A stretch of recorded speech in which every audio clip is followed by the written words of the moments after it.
have quorum and everything. All set to go, Leah? Yep. So I'll call the meeting to order. Before we get started, let's introduce everyone on this meeting. I'm Sandy Brock. When I call your name, please confirm that you can hear me by verifying that you are present. Starting with the commissioners, Patrick. Present, can hear you. Thank you. Betsy.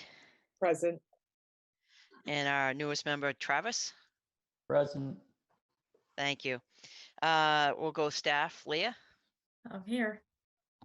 and Jan. Present. We'll go with speakers. I saw Norm Hill. Can you hear me? Yes, good evening.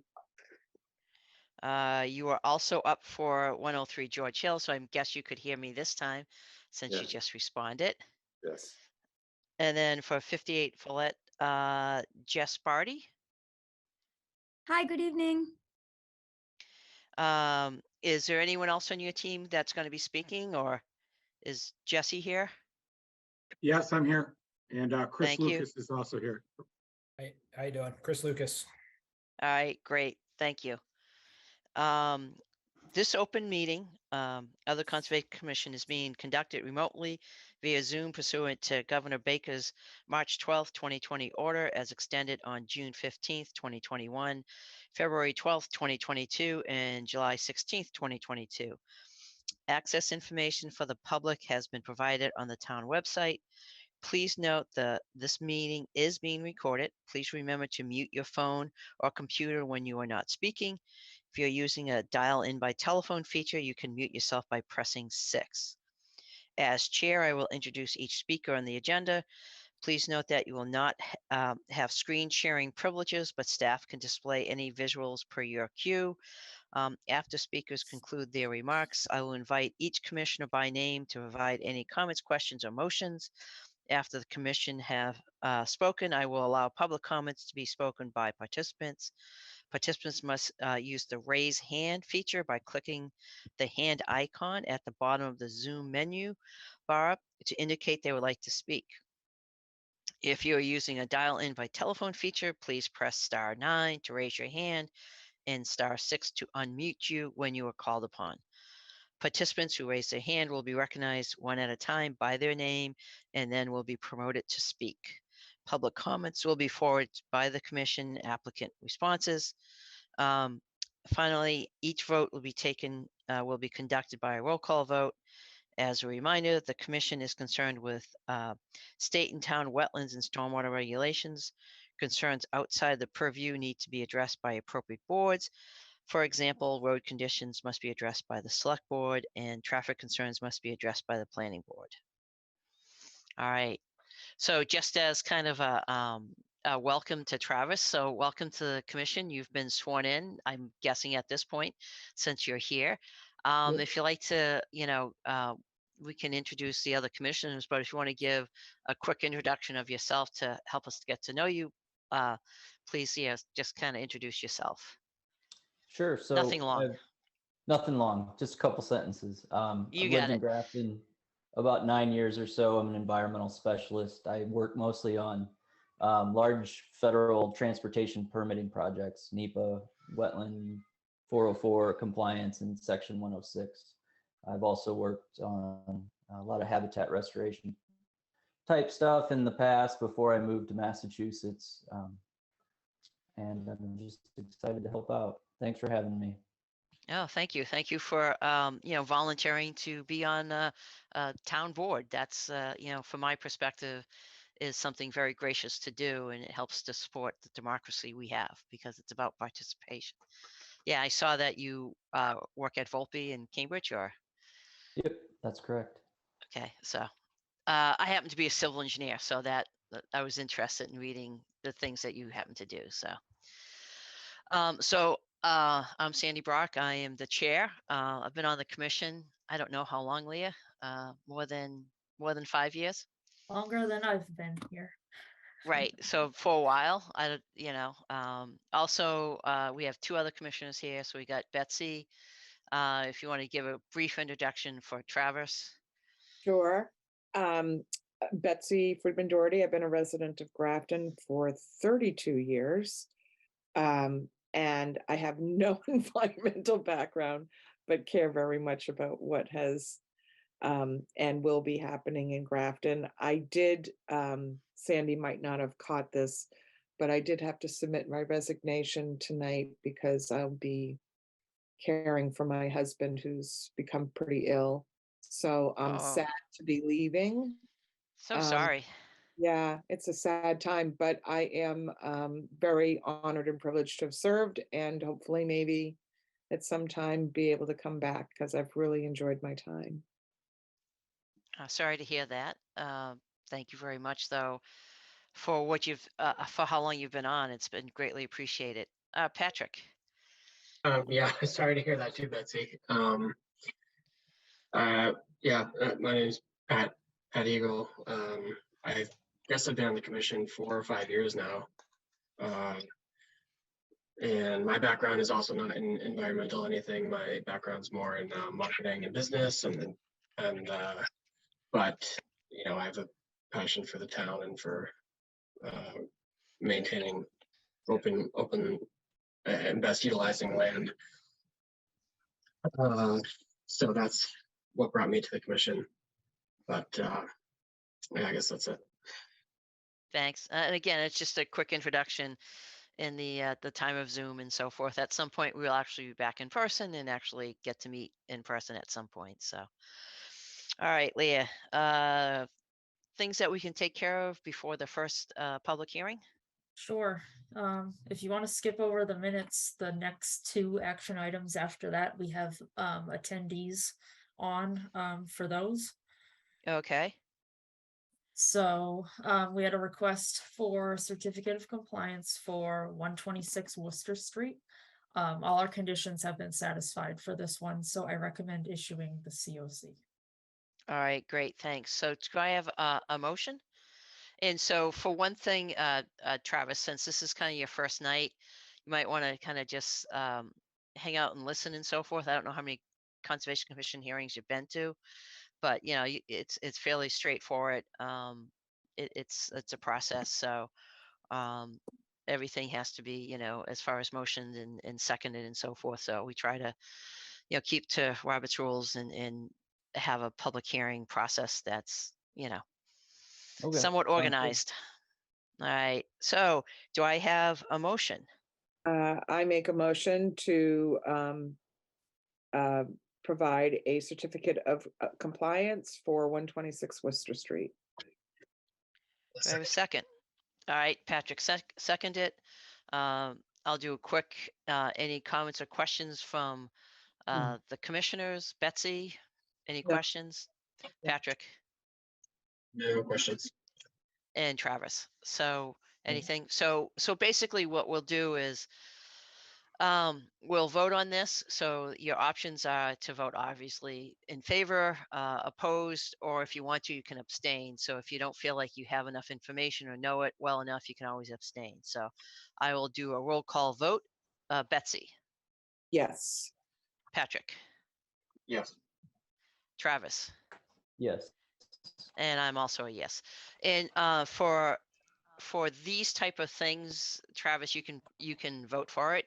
If we are talking about issuing an order of issuing an order of conditions, and you haven't been involved in that public hearing process, you won't be able to vote on it. You have to, yeah. So, you know, so anything that we're hearing tonight, that's beginning tonight, then you'll be a voting member. So there's a few continuations on the agenda tonight, so you can't vote on those because you were not part of the public hearing process. So Okay. but everything starting now, moving forward, obviously, you've attended. And there's also, you know, basically, if you happen to miss a meeting, then you have to go back and actually watch the hearings. The Grafton's great because they have everything videotaped, so you have to watch it so you can be an active. That there's actually a form that Leo will ask you to sign and so forth. So there's a process with that. So as an example, tonight we have one new notice of intent, which is at 7:15.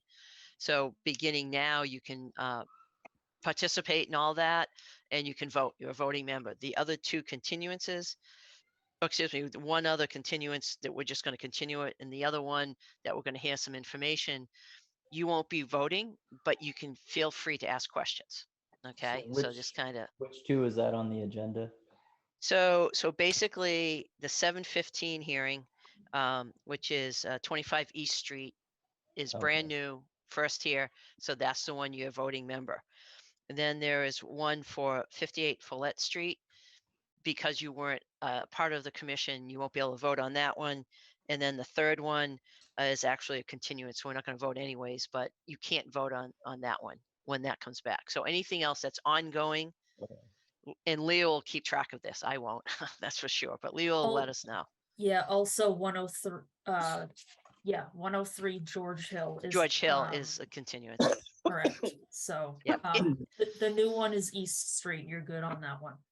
Right. And we'll let you know. You will let you know. And I would just say, if you have any questions about the process of the procedure, just ask. You know, you'll pick up on it pretty quickly. It's just the way public hearings are run. So, all right. So, I think I'm on a vote for this, or did we already? You polled everybody and Yep. you clarified that you're also a yes, but I don't know that you said motion carries and all that. Okay, so the motion carries. Okay. One other one that we have for, what else do we have that we can take care of in a minute? The minor change request for 106 Millbury Street. This is a single family house that we permitted fairly recently. They're now looking to add a turnaround to their driveway, which is an additional 350 square feet of pavement, as well as they're moving the dry well. The dry well will be closer to the resource area. The turnaround is actually pretty close to being outside of the buffer zone, but it's just Okay. within. All right. So I was recommending approving those minor changes. Okay. All right, that sounds good.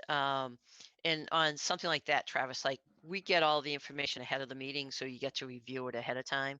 So, and Lisa, and Leah does a report on what she's looked at and what we've got for peer reviews and everything else. So there's that available also to look at. Yep. So as far as the minor change, I'll just kind of pull if anyone has any questions. Betsy, any questions on that? No, no questions. Patrick? No questions. Yeah, I have no questions. And I think I'll skip over Travis just based on it was something that was previously done. Not quite sure on that, but I'll make that call. And then do I have a motion to approve the minor change? I make a motion to approve the minor change request for 106 Millbury Street. Second? Second. And we have a motion, a second. I'll do a roll call vote. Betsy? Yes. Patrick? Yes. And Travis, if you want to just abstain, that's fine. Sure, I'll abstain. Okay, and I'm a yes, the motion carries. Okay. 7:15. Okay. Let's see here.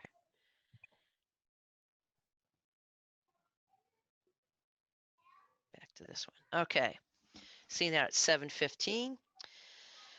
Pursuant to the Massachusetts Wetlands Protection Act and the Grafton Wetlands Protection Bylaw, the Grafton Conservation Commission will hold a public hearing to act upon a notice of intent and application for Grafton Wetlands permit, bylaw permit for a replacement of a bridge at 25 East Street. I believe, Norm, you're here to talk about that. Yes, good evening. Good evening. My name's Norman Hill. I'm a licensed civil engineer and a licensed land surveyor. I'm also president of Land Planning, which is a Grafton-based engineering company. I'd like to start out by first, I want to welcome Travis to the board. Travis, glad you can help out. Also, I just want to say goodbye to Betsy. I've enjoyed working with you, Betsy. You've done a fine job. Very sorry to hear about your husband. Thank you so much, Norm. I appreciate that. Yeah, life is hard sometimes, really hard. So I wanted to give you an overview tonight. I'm not going to ask you to vote on this project tonight because we have not heard back yet from your consulting engineer, Graves. And we only heard today from DEP, and I need to address the comments raised by DEP today. So I'm not going to ask you to vote tonight, but I do want to give you an introduction to this project. This property is owned by George Ayud at 25 East Street.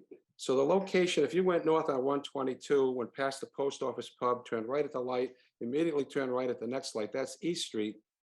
The project's about a quarter mile down on your left.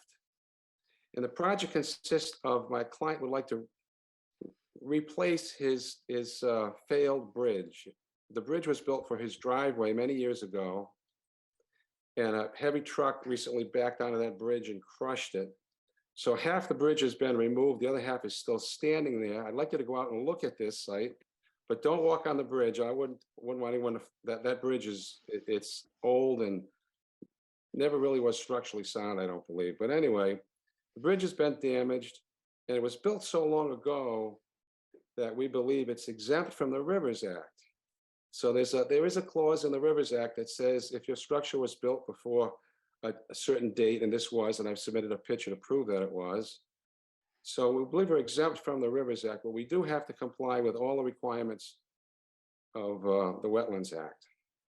So let me just say that this bridge was 9 feet long and 14 feet wide. It spans Big Bummit Brook, which is a perennial stream. The stream in the summer is about 3 inches deep, but in the spring melt, it's probably 3 feet deep, unless there's a flood. And the flood map actually says that during a 100-year flood, the water will actually flood over East Street. So the water floods over East Street before it gets to the top of the old bridge. We're proposing a new bridge, same size, same location, same length, same width. And when this bridge is installed, we're going to recommend that our client lower the level of Hayes Pond and then close off the flow from Hayes Pond completely, and that the work be done when there's no flow in this river. So I saw the comments from DEP today, and they're saying we need to address bank and river bottom. And I just wanted to say a couple of things. I'll be addressing this in length in the next few days, but the bank, there's really no natural bank under this bridge right now. It's a retaining wall along the street, and there's a retaining wall on the far side of the bridge. So it's all a mishmash of boulders and bricks and cinder blocks and curbing. Neither side is structurally sound, but there is an existing retaining wall on either side of this river. So I don't believe we have any natural bank. And then we've designed the box culvert, the new box culvert, to be an extra foot or so deep, and that'll go under the existing bottom of the river. And then we'll replicate the river bottom inside of this culvert. So I'll be addressing that in more detail in the next few days. My client believes that this is an insurance claim. So the company that had insured the truck hopefully will reimburse him for all his expenses. So my client wants this bridge rebuilt in the same spot where it is now. He has put in a temporary driveway on the right-hand side of the house, which doesn't touch the river. It's away from the river, but it's within 10 feet of the property line, which is not allowed by Grafton zoning, and he's been notified he can't keep that driveway. So this would be the driveway to the site if you allow this bridge to be rebuilt. And that's my overview. I would ask you to go out and look at this site before we meet again. And I don't know if anyone's even had a chance to look at this or has any comment tonight. I'd be happy to hear any comments you may have tonight. Sure, I have a few comments, but I'll check in with Betsy. Anything on this here? I was just gonna ask, where the temporary driveway to the right is not legal, and let's just say that the bridge can't be rebuilt, what are his options to access his house? You'd probably have to get a variance from the Zoning Board of Appeals to allow that other driveway to continue. They'd have to demonstrate that the bridge can't be built, basically. Okay. Yeah. So, anything else? Patrick, any questions at this time? I know we haven't seen the submission, seen the full presentation, just kind of. I don't think I have anything at the moment. Okay. And Travis, do you have anything at this point? We'll be seeing a full presentation of the plans and everything else. This is just, they're going to ask for a continuance anyways, but it's just if you had a chance either to look at the plans or go by the site if you Yeah. have any questions. I didn't go by the site, but I do have a quick question on the plans. The bridge that's going to be replaced is running parallel with East Street, correct? Well, it's at 90 degrees to East Street. So the bridge is on East Street? Well, one side of the bridge touches East Street, and the other side is on the other side of the river into the lot. So it's going to span the river. So yeah, so the river right in that area takes a couple bends. I happen to live up the street, but I'm further than 300 feet away from it, so I don't have to recuse myself or anything. So I actually walk by this all the time. I also walked by it when the truck had actually demolished the bridge, so I got to see firsthand what it looked like when the truck got stuck there as he kind of hung off halfway. So I have a little bit more information on that, but yeah, so I think it's Hovey Pond that's right behind there, and Yes. then you've got the river that comes out. It basically comes directly towards East Street, bangs a left, goes underneath this little driveway bridge, and then bangs a right and goes onto East Street. So it's a very unusual configuration for the river. So if you go out there, um, in Norm, I know that you're going to look at DEP comments and have responses, and we haven't got our peer review back.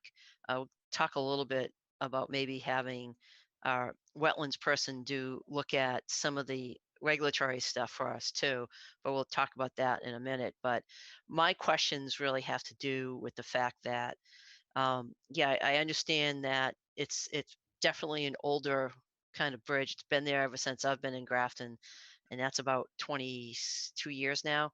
So that's been in the whole time I've lived on East Street. Yeah, it's always been kind of a um, suspect as far as being able to carry cars and so forth, but it's always functioned until that incident with the truck. But I also look at, and you make comments on your plans about the abutments, are really just stone and rubble and everything else.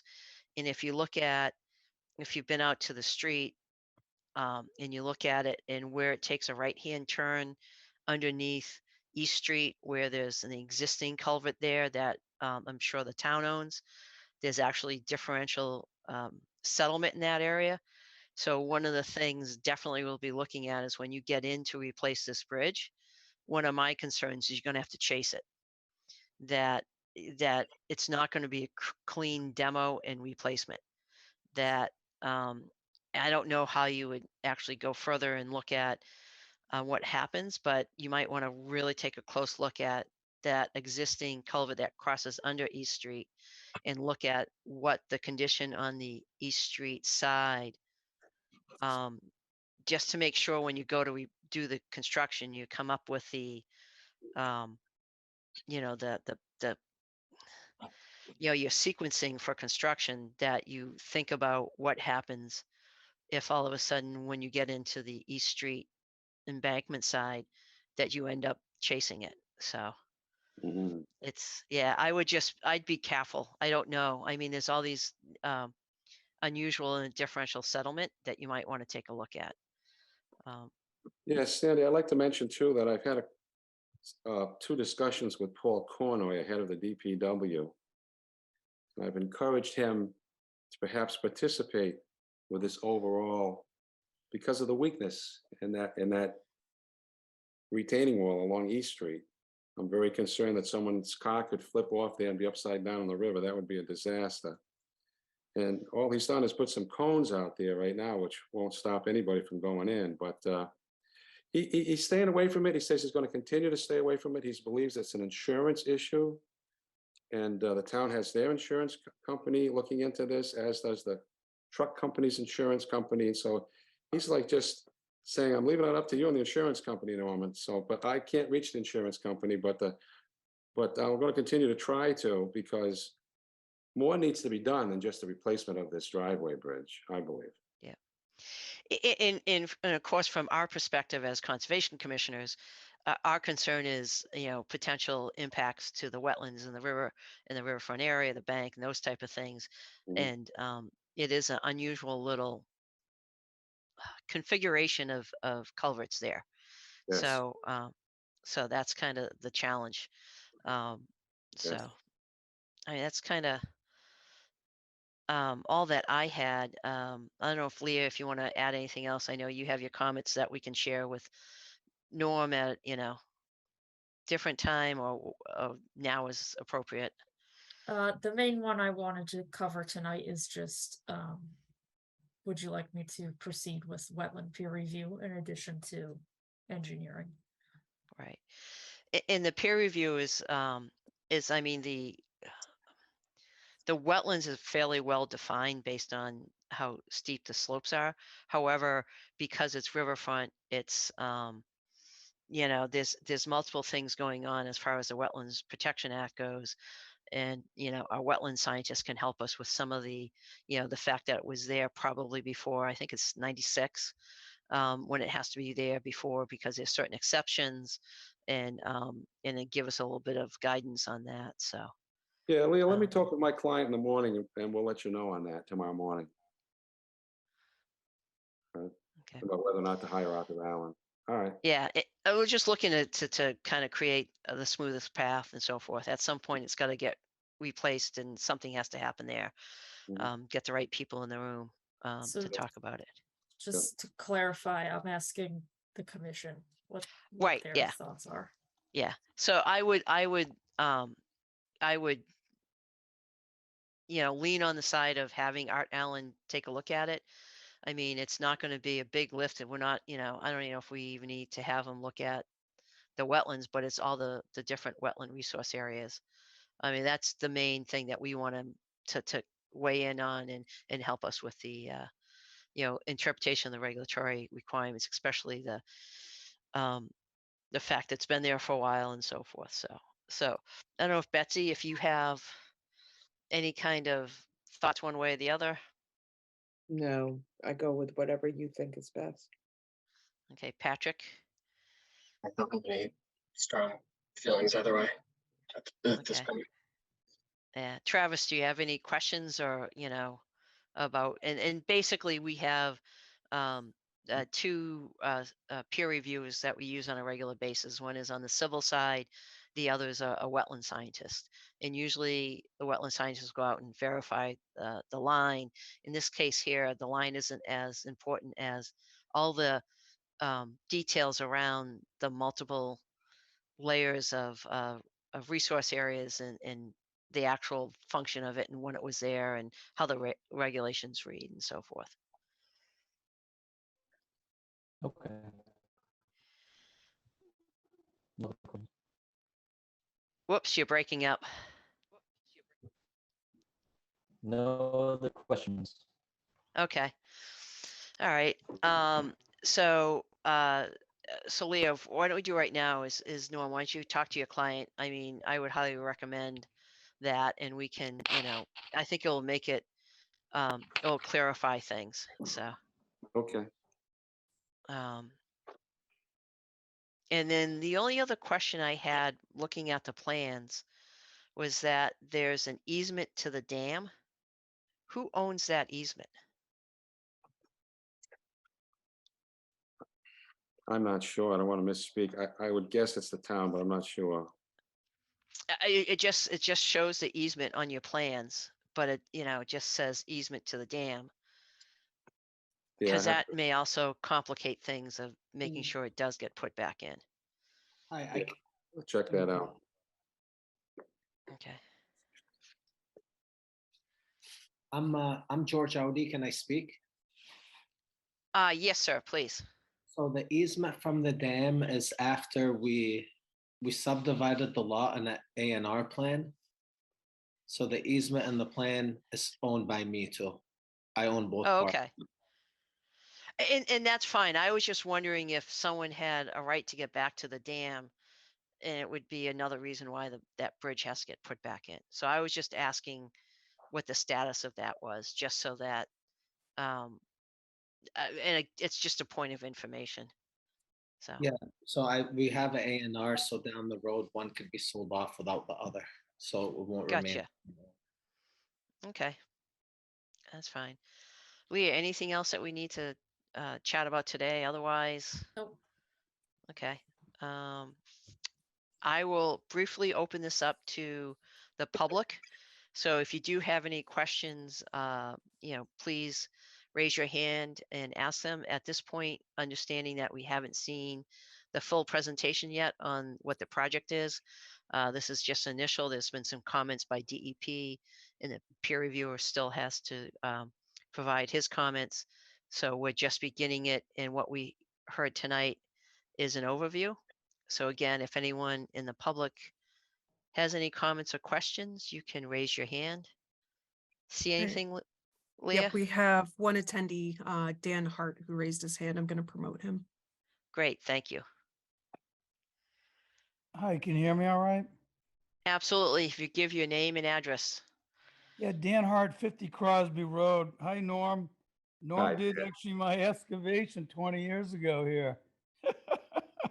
Or land planning, excuse me. Hi Yeah. there. Yeah. Do you have a question? Yeah, but it's not related to this case. I'm sorry, I came in late. It has to do with the landfill on 35 Crosby Road. Has that been covered yet? It has not been covered yet, and we're not there yet. And if you Okay. stay on, you'll hear when that comes up, and you can certainly raise your hand at that point. Thank you. All right, you're welcome. All right. Anything else, Jan? No, that's it. Okay, great. Norma, am I assuming that you are requesting a continuance to our next, Yes, to the next hearing? yes. January 3rd. 3rd. Okay. Do I have a motion for continuance to January 3rd? I make a motion to continue this matter on East Street Bridge to January 3rd. Do I have a second? A second. We have a motion and a second. I will do a roll call vote. Betsy, Yes. Patrick, Yes. Travis. Can you hear me? Yes. Yes. Oh, okay. I see two of you. Okay, so you called in. Yeah. Okay, gotcha. No problem. You're a little bit kind of stop motion a little bit in your video, but I can hear you fine. Thank you. I am also a yes, so the motion carries, and the hearing's been continued to January 3rd. Thank you. All right. Okay. What time is it? Oh, great. Okay. All right. So Leah, just any preference on which one's next? I mean, if you wanted to read in Crosby and continue it, since we had the question about it. That sounds great. Thank you for pointing that out. Okay, pursuant to the Massachusetts Wetlands Protection Act, Grafton Stormwater Management Bylaw, and Grafton Wetlands Protection Bylaw, the Grafton Conservation Commission will hold a public hearing to act upon a notice of intent, application for Grafton Stormwater Bylaw permit, and application for Grafton Wetlands permit for the closure of a landfill at 35 Crosby Road. And then just for those in attendance, the applicant has requested a continuance. So what basically this means is there's not going to be any presentation or information taken on this public hearing, and we're going to continue it. So if you do have a question, they're looking to continue it to January 3rd, Leah? Correct. Okay. So if you have any questions on that, please raise your hands. But generally, all we're going to do is have a motion and actually continue it to the next hearing on January 3rd. And it's to a date certain. So if you come back on January 3rd, you can ask any questions. But all right. All right. Do I have a motion for continuance? Yes, I make a motion for continuance to January 3rd for 35 Crosby Road, Adams Corp landfill closure. Yeah. Second? Second. We have a motion and a second. All right, so roll call vote. Betsy, Yes. Patrick, Yes. and Travis, you can just abstain. Yeah, abstain. Thank you. And then I'm a yes, so that carries, and it's been continued to January 3rd. Leah, it'd be good if we just kind of look into a little bit as far as Travis, if he can read anything in, because if we're down Betsy, I'm just thinking of number Okay. of members. So Travis, we'll get back to you about some of these. This one, like this one, that's being continued, because we'll get down on how many people can actually vote on it. So, all Uh, right. Dan Hart raised his hand to speak again, so I'm going to allow it. Oh, sure. Go ahead, Mr. Hart. Okay, well, I took it down, but so we're saying that we're not gonna talk about this till after the new year. Did I hear that right? That's correct. So this is postponed, oh, excuse me, this is continued to the January 3rd hearing. And so it will be on that agenda, and sometime after 7:30, excuse me, 7:15, we'll hear it. We don't have all the agenda for that, so you can always call the office and check in when the hearing is, or you can check the website, which will have the agenda on it, and you can see what time it's placed on the agenda. Okay, I'll hold my comments till then. Thank you so much for All the right. time. No problem. Thank you. Any particular one on the next one? Just at the top. If you wanted to do 103 George Hill, it'll probably be the quicker of the two, but it's totally up to you. Okay, and so just as a FYI, any continuous we can take in any order, just based on timing. I think it would be, uh, 103 George Hill should be fairly straightforward, and we'll go through that one, and then we'll get to Follett Street. All right. Pursuant to the Massachusetts Wetlands Protection Act and the Grafton Wetlands Protection Bylaw, the Conservation Commission will hold a public hearing to act upon a notice of intent and application for Grafton Wetlands Bylaw permit for construction of single-family home at 103 George Hill. Good All evening. right, This is Norman Hill again. all right, Noah. Yep, go ahead. Yes, good evening. I introduced this to you last time. It's a vacant wooded lot, and my client would like to build a new home on this lot. We tested in the back right for the septic, and since we last met, the Board of Health has approved the septic design. Also, we had a number of comments from Leah and from Janelise, and I believe we've addressed all those comments. So I believe we're all set. I would just turn it all back over to the board and answer any questions you may have. All right, thanks. Lee, if you want to just report out on what you have. Sure. So yeah, like Norm said, we went through a few rounds of revisions, but everything is squared away now. When you're ready to talk about potential special conditions, I had a few ideas. Okay, I'll do that. I'll actually just open it up to the public at this point. If anyone has any questions, as we wait to see if anyone raises their hand, I will go around the commission to see if anyone has any questions. Betsy, any questions? You got, I see a shake of no on Betsy's part. Patrick, any questions on this? You're still on mute. The most repeated sentence in the world now. You're still on mute. Yeah, you'd think I'd be better at this point, but still slip up. I don't have anything. That's it. Okay. All right. So Travis, do you have any questions? I mean, you won't be able to vote on this. Yeah, but do you have any questions on this? I do, from a process standpoint. Yeah. For a project like this, is the wetland delineation typically uploaded to the files for review along with the plans? So typically whatever's, go ahead, Leah, if you want to answer that. You do it. Yeah, so usually like field data sheets are in the NOI packet. Okay. All right. And it Since might this- have been an older one that I didn't have access to, or I just Yeah, didn't, it could be didn't open because up. we went through a few rounds for this one. Okay, thanks. Yeah. Yeah, and again, we do it through the Dropbox where we can see the submittals and go through the plans, and reports and stuff if you want ahead of time. But do you have any other questions? Because, basically what's happened here, it's a single family house. There was some back and forth on um, kind of a minor change, or just going back on smaller things. And at this point, Leah's kind of gotten everything based on the previous hearing, and it's fairly straightforward, the type of submission it is. And at this point, we're ready to vote on so on this. Okay. I did look over the plan, but I don't have any questions.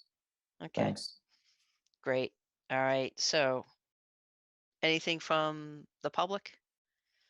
Nothing. So roll call vote. Betsy. Yes. Oh, wait a minute. I'm So this- sorry. I missed a So I have step. to make a motion. Yes, you're ahead of me. Go for it. Motion. So Hold should on, we wait. reckon my Whoa, options whoa, whoa, for whoa. motion? 1 minute. Time out. Time Oh, out. you have special conditions. Yep. Yeah. Ah, okay. Okay, Jan, can you pull up the plan, please? I'm like, no. Try to be too efficient here and move it along. So my ideas for special conditions for this one would be to talk about long-term maintenance of the rain garden, which Norm did provide an O&M plan, so we should have a condition that be implemented. The other one is for the no disturb area, which in this case is along the northern part of the property. Basically, one of the main things that Norm and I went back and forth a little bit on is the drainage swale that follows George Hill Road. It's bylaw jurisdictional only, and per other examples we've had in town where we have these just bylaw jurisdictional swales, we have not enforced a 25-foot no disturb to those. So Gotcha. we don't have no disturb along George Hill Road following that, but we do have it along the following that northern wetland, and I would just suggest conditions for our standard signage and some type of barrier. Okay. And have you talked to Norm about this already? I have not. Okay. Norm, standard signs My and client, then some sort yeah, my yeah. client's okay with that, yeah. and some sort of visual barrier. Like a like a stockade fence or? Stockade fence, yeah, anything that's going to prevent Uh, the expansion of the lawn. yeah, he'll be okay with that, yeah. Okay. All right. Thank you, Leah, for interrupting. I was going too quickly here. So as far as the special conditions, anything else other than those two? That's all I have. Okay. And Travis, just for your benefit, the local bylaw has a 25-foot no disturb.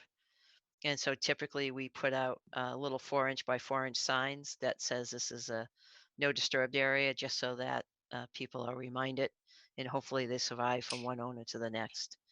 And also in this case here, we put in a barrier. It's not meant to be, it can be of choosing by the owner, but something to prevent the expansion of lawn into that buffer, which is what we're trying to protect in that 25-foot no disturb.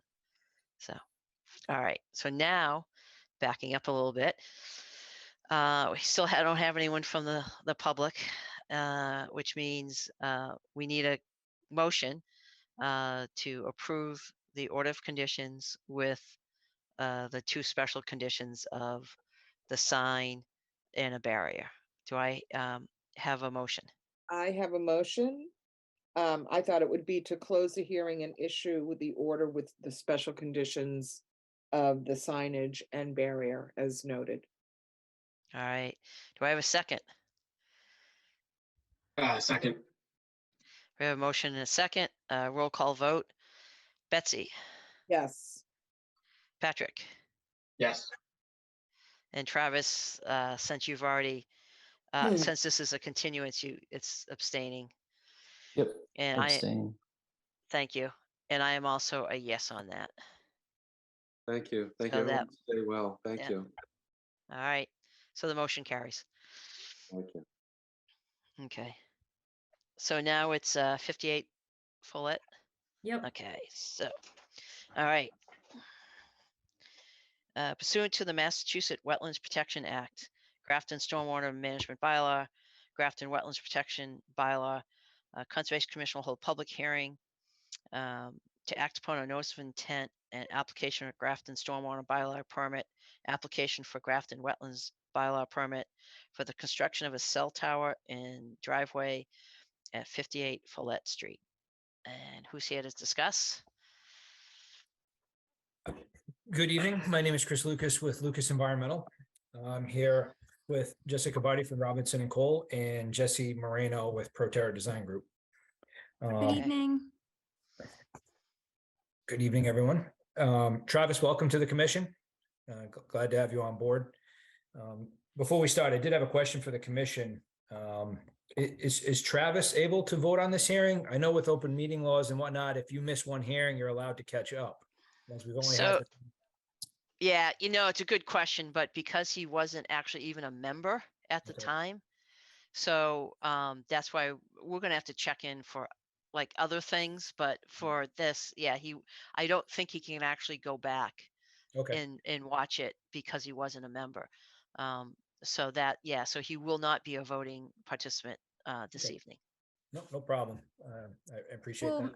will Mr. Hugo be participating? Did he sign the Mullen certification or do we expect that he will? That's a good question. I have not watched this one yet, so I don't think I could vote on this one at this point. We're not looking to close this evening, so there'll be time to catch up if necessary. Okay. Yep. I'll Yeah, my start. understanding from this statute is as long as we receive the certificate before the vote. Right. Right. It's unfortunate that Betsy has to, submit her resignation. That's why I started the conversation on who's voting and who's not. I'm just trying to keep track of it. And then it would be the same as Jonathan, who's not here, that he would have to make sure that, he watches it and completes the form and so forth. So, Okay. I can Thank complete, you. yeah. yeah. So Patrick, you're just going to be able to, participate and listen tonight. And then prior to the next hearing, since they are looking to continue, you'll just have to have those fun things and watch the video. And it's actually not bad because you're not actually on the video. So it's not as bad. I don't think I want to go back and watch myself, but going back and watching everyone else is not as bad. So, Yeah. Okay. Yeah. Thank you. All right. All right, Thank you for the clarification. We just want to make sure we don't run into a quorum issue on the final vote. When it's no, on. I Yeah. understand it. Yes. Right, Yep. all right, thank you. So I'll be brief this evening just to provide the commission with an update since the last hearing. The peer reviews have been completed. We have the Ecotech memorandum that was provided. We've reviewed the documentation and we believe we can address all the questions. We wanted to come before you tonight just to clarify a few points to make sure as we move forward with the design, the redesign and modifications that we're all on the same page with that. Okay. And the primary reason for not doing that more quickly, there's a planning board hearing on January 9th. We want to make sure we issue a final plan to everybody. So we're going to take comments from them and then have a revised plan very shortly thereafter. So with Ecotech's comments, they had some comments about the replication area. We're proposing 2.5 to 1. We believe we can address all of Art Allen's comments if we do use the 1-to-1 in the area to the north. We wanted to make sure the commission members were okay with that. If you find that satisfactory, then we can address his comments. We'll use the primary replication area to the north. We'll show the stockpile locations and add the sequencing and everything else he asked for. And then we should be fine there. The other question we had somewhat related to that is there's the stone culvert in the wetland that we were looking at removing the stone and replacing it with a more natural channel. We think that's beneficial because over time that could clog and create drainage issues in the area. We have to quantify it, but there'll be some temporary wetland impact to get in there and everything would be restored. So the stone swale would be restored in place with the natural swale.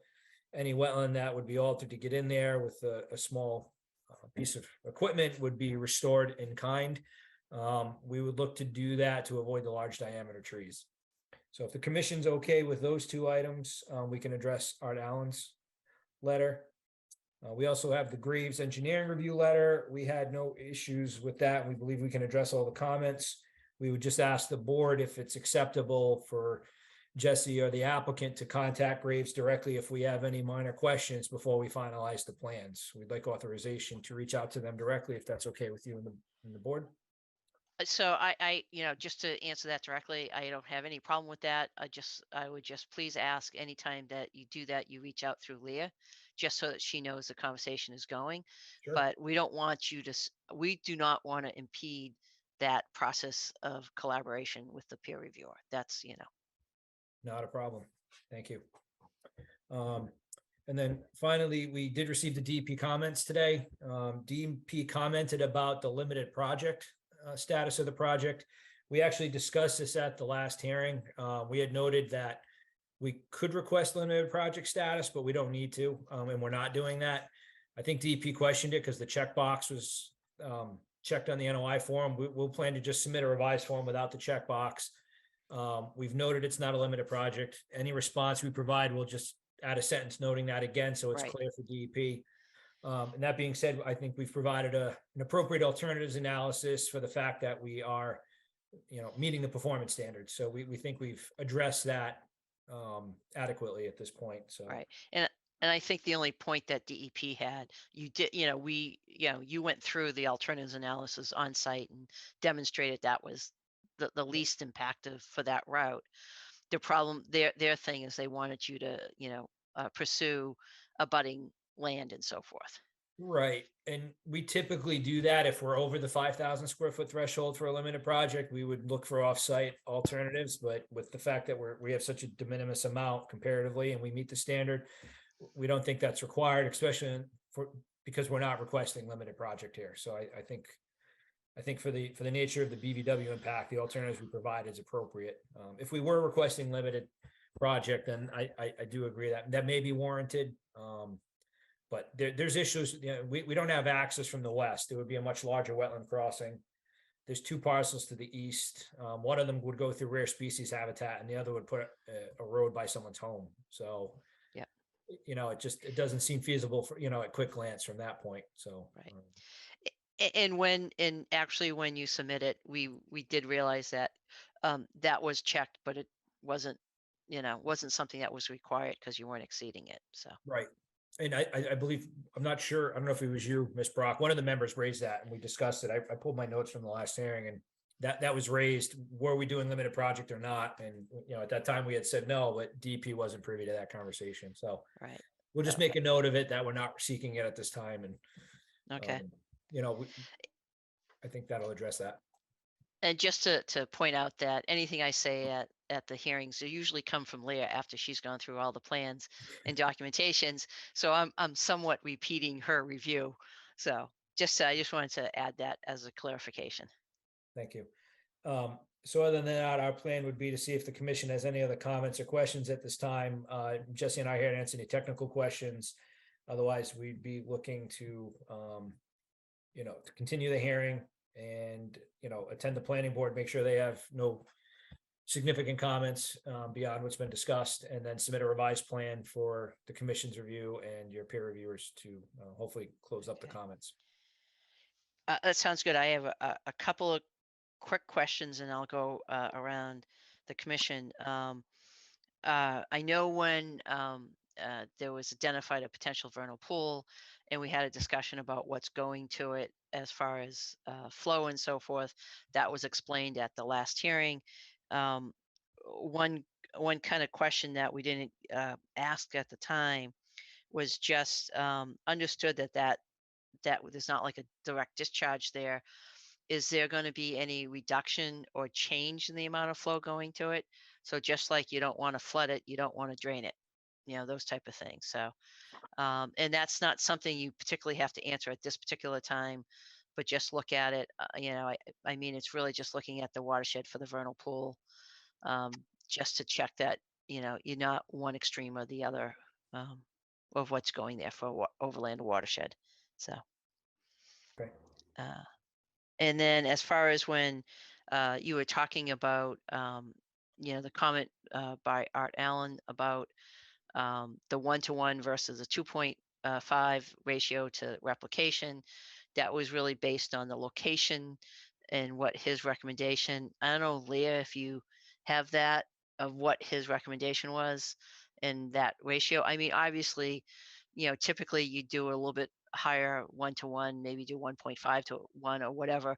And it's usually just because they're not always gonna take 100% of replication. But it sounds more like this area is more conducive for the replication, Leah. Yeah, I'm just finding that now. Give me 1 second. Okay.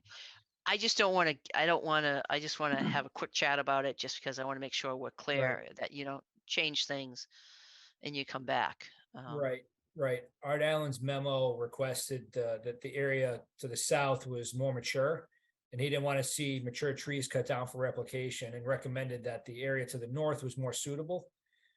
We have 1,680 square feet of permanent wetland impact, and that replication area to the north is 1,760. So we're a little greater than 1-to-1. Right.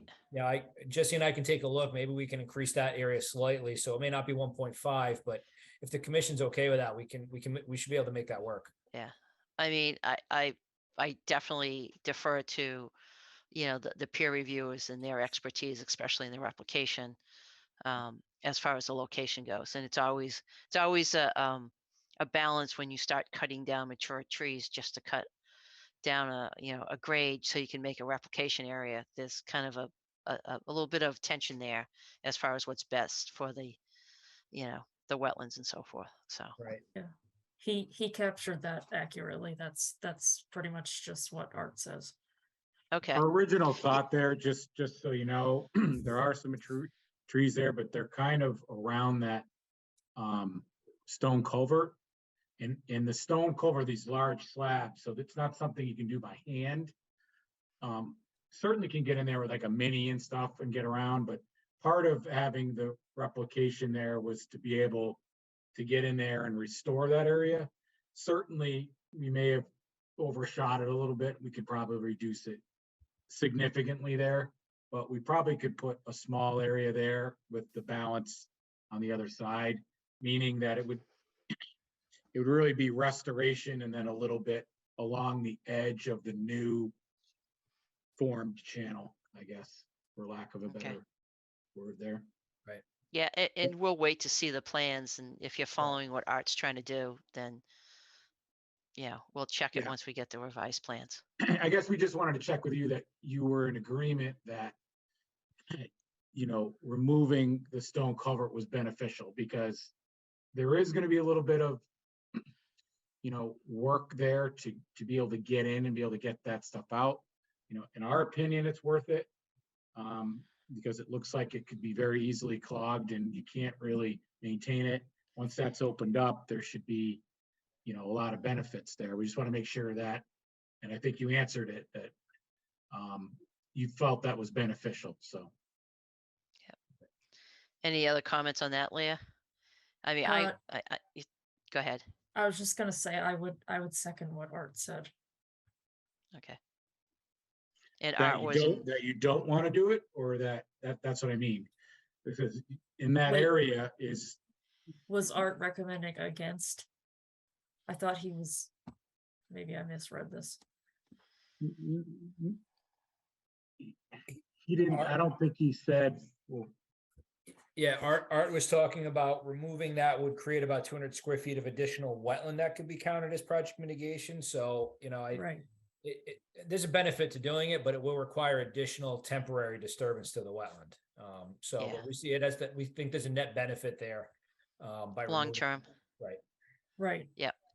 It helps to maintain what the existing hydrology is by making sure you put something that will last more than, something that's been there probably for a very long time and doesn't function as it originally did when whatever farmer put it in. So. right.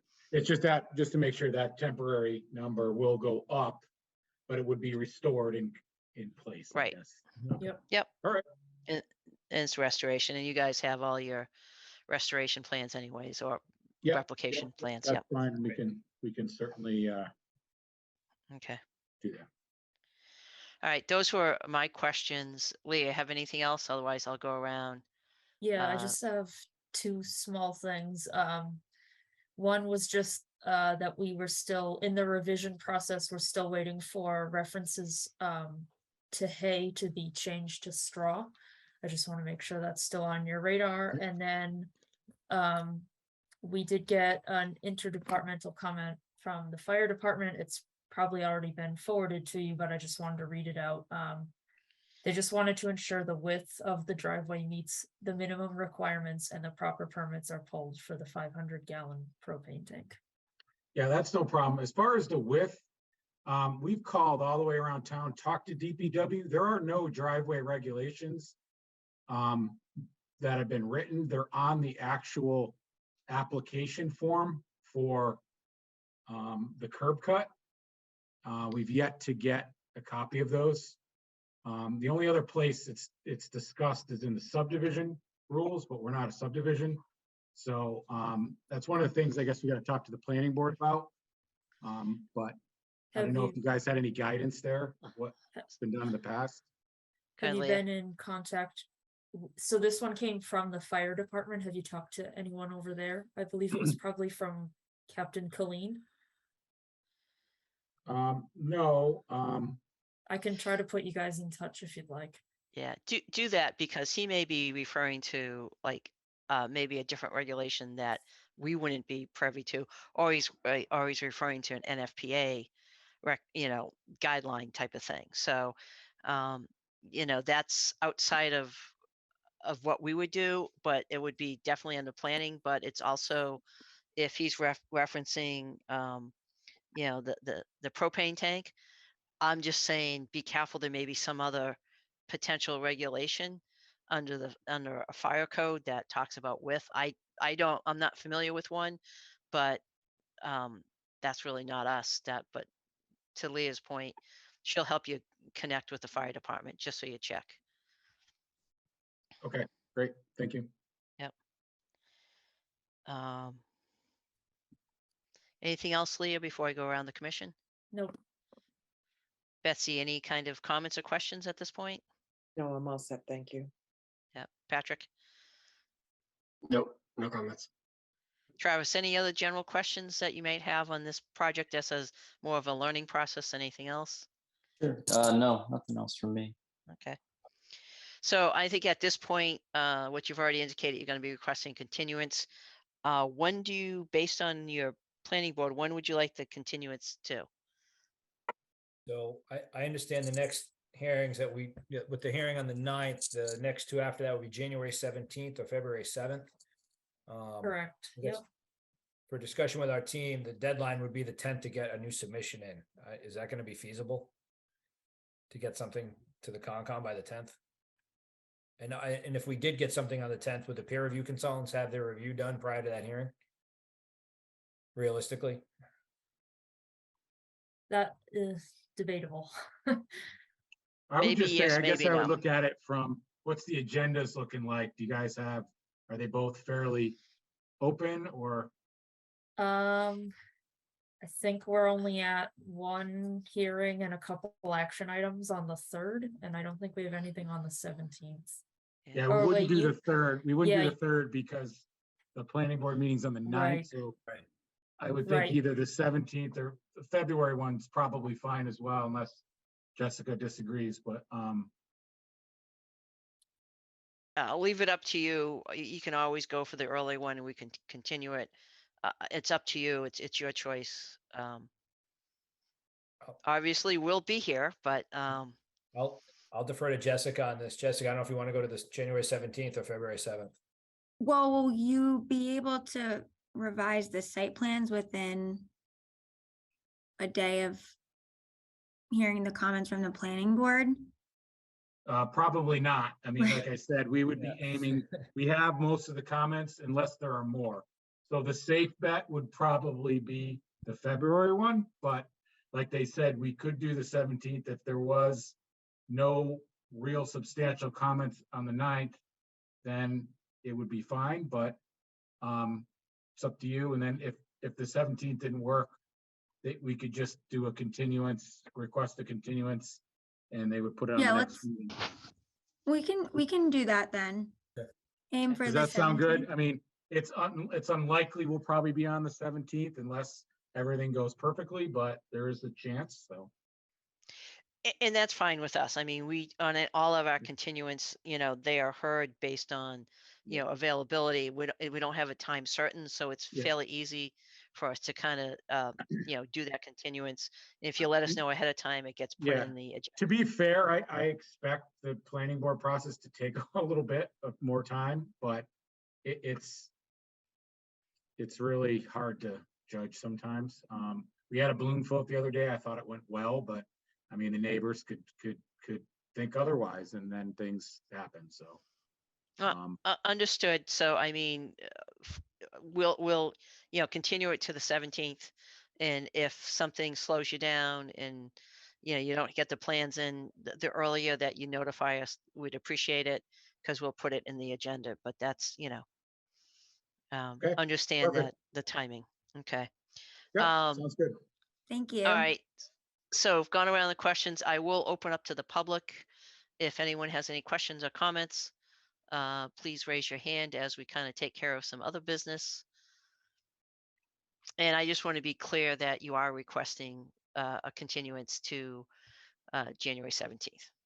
Yes. Yes, we are. Okay. Yes. Yeah, you guys, you. you're the ones that have to ask it. So I just like to clarify it. And I'm also just stalling for time to see if anyone raises their hands from the public to give them a fair opportunity to ask questions. And I'm looking at Jan, who's staring at the computer screen, and she's shaking her head no. So we have no public comments at this point. So we're looking to continue it. So do I have a motion to continue this hearing to January 17th? I make a motion to continue this hearing for looking at 58 Follett Street, cell tower and driveway to January 17th, 2023. Wow. Thank you for that last bit. I just thought I would do that. And do I have a second? I can second this, right? Correct. Okay. Yeah, you'll have to catch up on next time, but you're fine. Yep. So, so we have a motion and second. We'll do a roll call vote. Betsy, Yes. Patrick, Yes. I know Travis, you're not going to be able to vote on this one.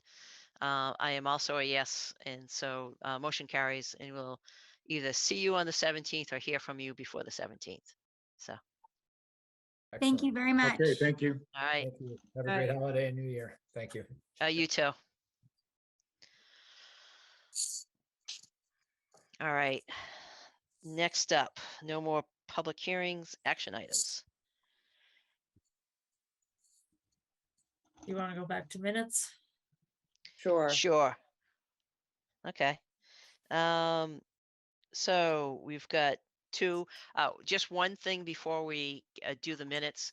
So I copied you on a response, right, Leah? Yeah. I got a so I know that we've voted on them. For some reason they just didn't have a copy. Yeah, Jan has squared it all away. It was mostly when we canceled a meeting and they just want like a follow-up sheet that says the meeting was canceled. Okay. All right. Because I'm like, I know you guys are really Yeah. good when it comes to meeting minutes. So We're I was all like, that's set. fine. All right. Is there a reason why they reached out to me and not just directly to you? I don't know. I was a little surprised. Me too. Okay. Yeah, whatever. I don't know. I'm like, I'm not going to be able to really answer this, but just for everyone else is that I got an email from assistant administrator or someplace Assistant town clerk.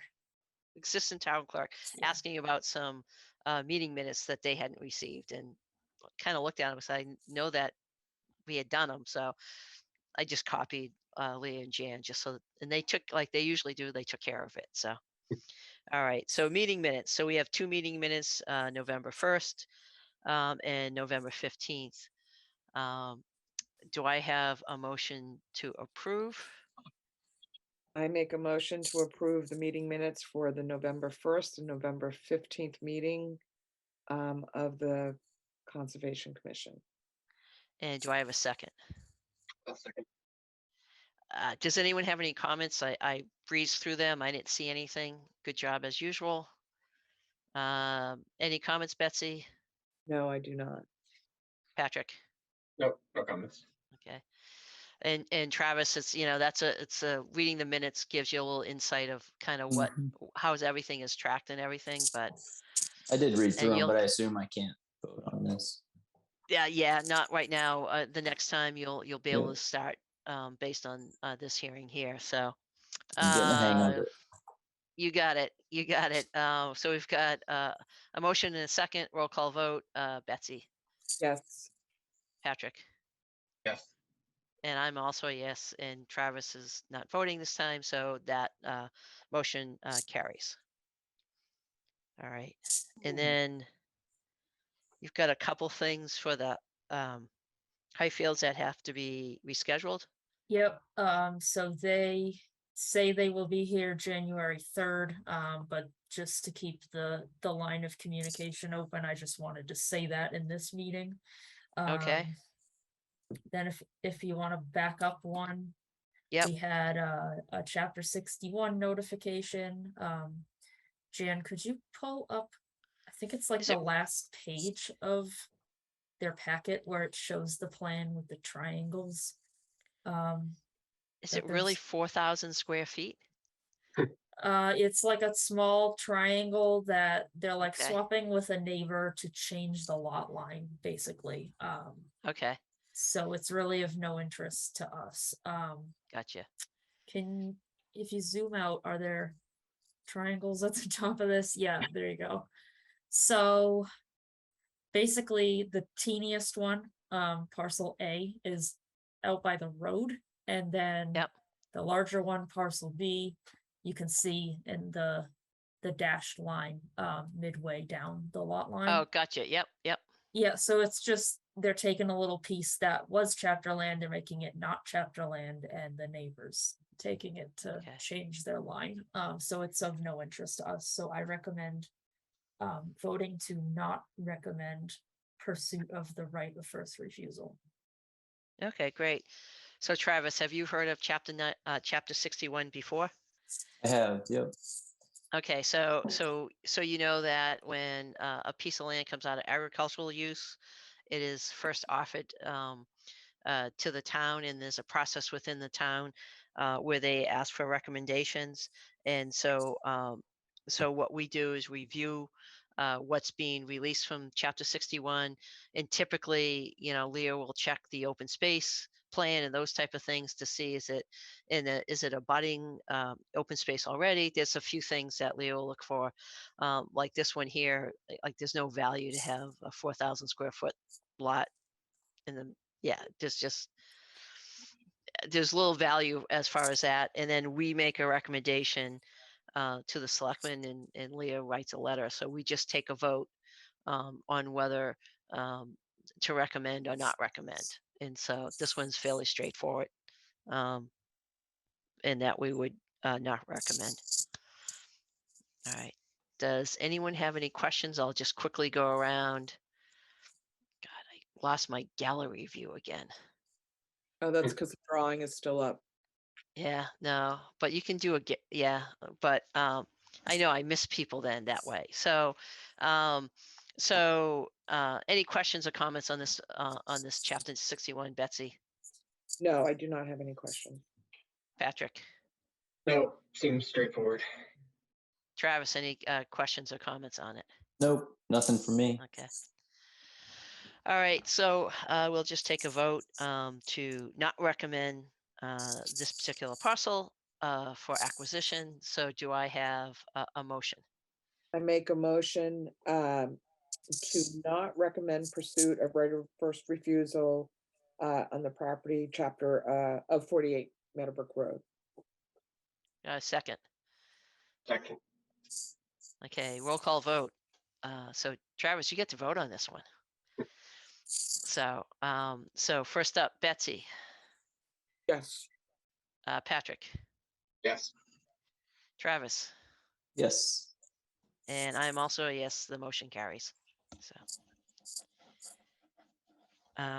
is that it One- for us? one more Okay. thing. Yep. So when Alicia stepped down, she had been our rep to the Open Space and Recreation Committee, so we do need a Okay. new rep there. And with Yep. Betsy stepping down, we will need a new rep to the Lake Quinsigamond Commission. Wow, So I that's the know. tough one. The Betsy one's the tough one. So I know Jonathan isn't here. We usually like to have these discussions when everyone possible Yeah. is in attendance. But if you wanted to start talking about it now, we could. If anyone has any questions, I can answer. We can do that too. That's not great. So Travis, because of the other different various committees within town, there's sometimes a representative. So I'm on the CPC, the Community Preservation Committee, who implements the CPA, Community Preservation Act in Grafton. So I sit on that, and there's typically a monthly meeting. And I have to say that's the fun one because you get to spend money on really cool little projects like parks and stuff. So yes, I do have the best one on the CPA, but that's what you get when you stay around for a long time. And then the other two is that there's one on the open space, which I actually did many years ago. It just wasn't very active when I was on it. So there's an open space. So they just updated the open space plan, Leah. Yeah. So I'm not sure how much of a lift that would be. So it's typically once a month. Yeah. I'm not sure how often it is. I just know that since they updated the plan and that work is done, what they've now shifted to is overseeing the plan being implemented. So Okay. I don't know how often they meet, but that's the way that their charge has Yeah. changed a little bit. Okay. So you have the open space committee, and so there's representatives and from different committees, and then there's people, at large on it. And so if you're interested in something like that, that's something you can get involved in. And the other one is the Lake Quinsigamond. You can And explain that one, Betsy. that is a ball fun. It's, first of all, it's live at Shrewsbury Town Hall. They've been meeting live. And it has members from Worcester, Shrewsbury, and Grafton. So the police departments from both towns, and then representatives, and also Bill Nelson is also, he's from Grafton. He's also one of the commissioners. And a lot of this is about the plant and noxious weed management of Lake Quinsigamond, which sort of flows into Grafton, Flint Pond, and we were able to get them $5,000 that they had asked for many years ago, and so they're very grateful to Grafton. But a lot of it is about the no wake zones on Lake Quinsigamond. So if you have waterfront property in Shrewsbury and you're a motorboater, then it's an exciting place to be. If you are concerned about plant management, noxious weed management, it's an exciting place to be. But I have to tell you, and I'm making fun, but it's a really super nice group of people, but the meetings are in person and they can run a little long. But it's only one Wednesday a month. So that's the good news. Have I sold And it? so, yeah. So Travis, it's not one of those things where, you're mandated to be on something. And we usually just have a discussion and people kind of rotate a little bit and figure out what they can be on and so forth. Okay. I mean, you're brand new here. We don't want to lose you. So we're not gonna say, hey, you have to do something. It's, plus you don't do anything that you really don't want to do. It's just, No.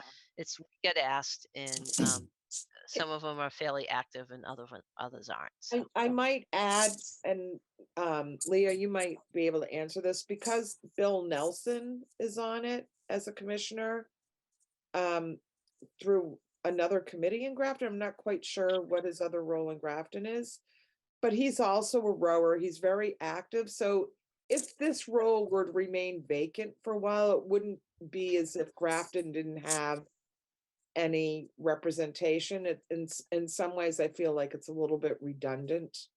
But it is a nice group of people. And again, when we're talking about the weed management and how that affects Grafton's end of Lake Quinsigamond, then it becomes important. When it ends up being about no wake zones, unless you're a rower on Lake Quinsigamond, I don't get it. So that's just me being honest. Right. And so, You'll yeah, always- so it's just things to think about. It's just a process that we go through, and we can certainly talk about it after the first and at Okay. the next meeting, since Jonathan hopefully will be attending on that one. So how did your first meeting go? And please, if you have any questions, feel free. A few other things, as a member, you become a member of the Mass Association of Conservation Commissioners. They provide a lot of training. I happen to be on the board of directors for MACC, and there's a fall conference. There's the annual conference is in like February, March. So it's a whole day where you can, you could probably present some of the stuff on certain components, but it's pretty diverse. Everything from,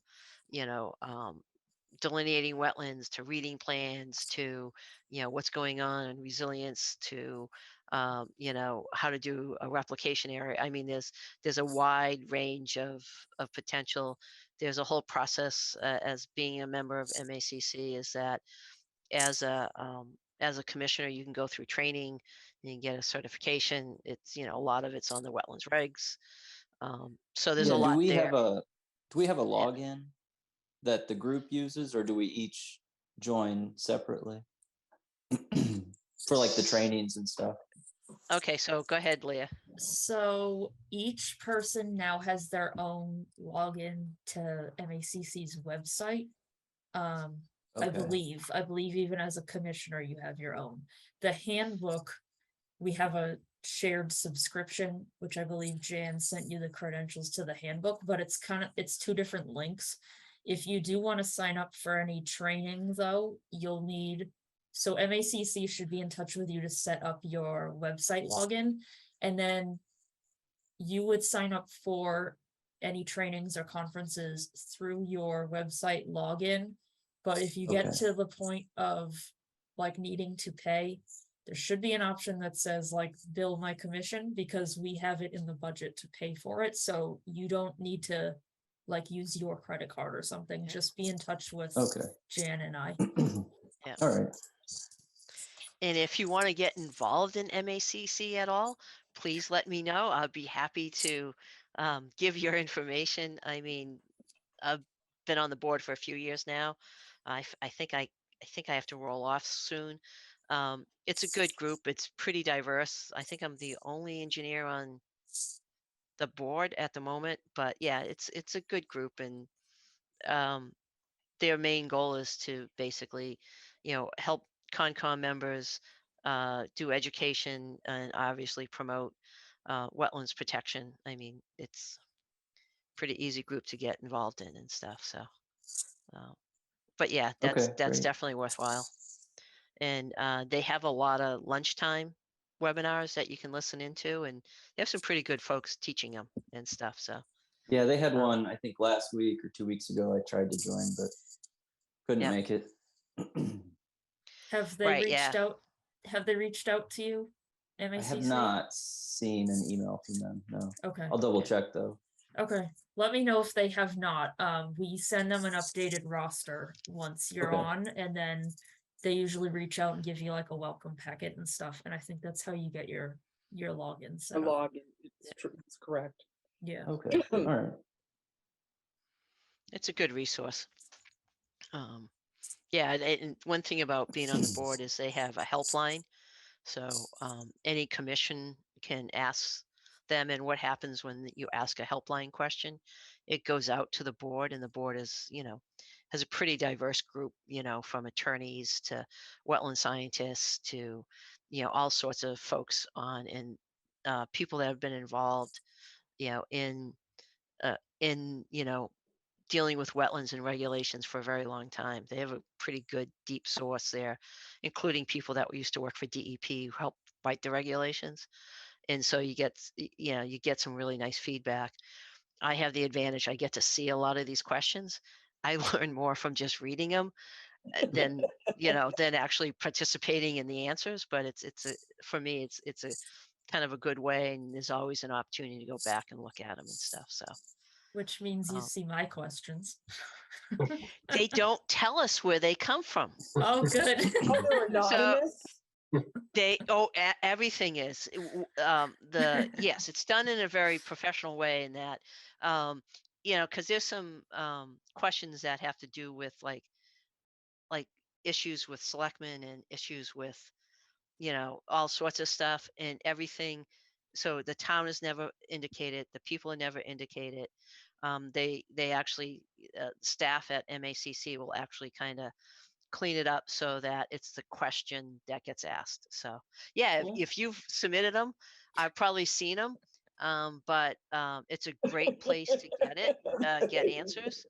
And we don't know. And I got to give it to the staff because no one's ever said, "Oh, did you know your town asked a question?" That has never happened. So yeah, it's all done in a way so that respects people when they ask the questions. It's there That's to good. help. It's not, so that's all good. All right. Anything else, Leah? That's all I I got. had one other question, if I could. Yep. Oh, absolutely. So that we don't have to deal with this during the next one. For the Highfields conservation restriction, I'm in a butter to the golf course. So do Yep. I need to abstain, or maybe I'm abstaining because it's already been brought to the board Right. or the commission? So that's a good question. So there is kind of the legality of when you're supposed to recuse yourself. So as an abutter, you Recuse. typically, recuse yourself. Okay. So for the company I work for, like we have a lot of people that are on different committees and commissions and stuff.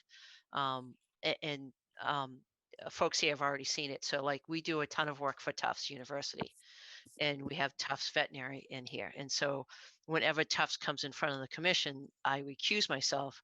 But one thing that we've always been told is when you recuse yourself, I actually walk away from the camera. So I don't want to participate. I'm not participating as a citizen because I don't want to unduly influence anyone. And for the reason why I have to recuse myself in that particular case is because I am a shareholder in my company, and we do work directly for Tufts. We get paid by Tufts. From the state law perspective and ethics, whenever there's financial relationships and contracts, that's when I have to step away, and recuse myself based on work. Then there's a butter thing, which is pretty straightforward. Like tonight on East Street, okay, that's down the street from where I live, but it's well beyond 300 feet. So I don't need to recuse myself. A lot of times there's kind of what the state ethics board says and what the requirements are of when you're supposed to recuse yourself and not. And sometimes I will ask someone, I mean, God, I've been working 30 years in this business. So if I've worked with you, I'd say, Travis, I just want to, you know, disclose that I've worked with Travis on projects. I have no contractual or, financial relationship with them.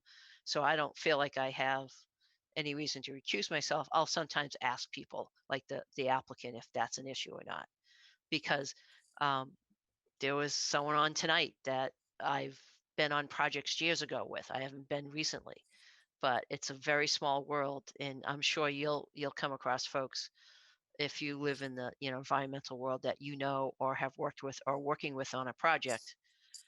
Sometimes it's just disclosing that relationship is good enough.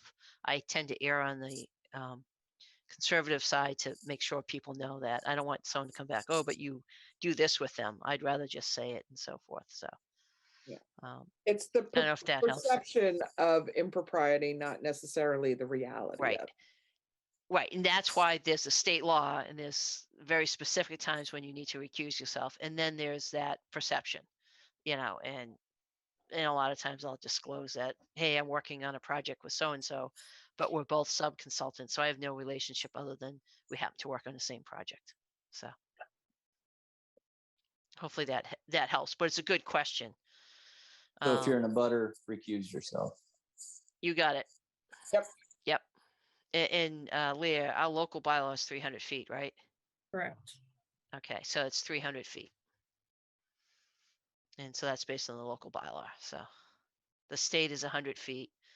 Our bylaw is 300 feet. But those are great questions, and feel free to ask. And, we can always, either one of us will kind of have an answer, or we'll find out for you. Leah will Okay. submit a question to MACC helpline. She'll submit a question to herself.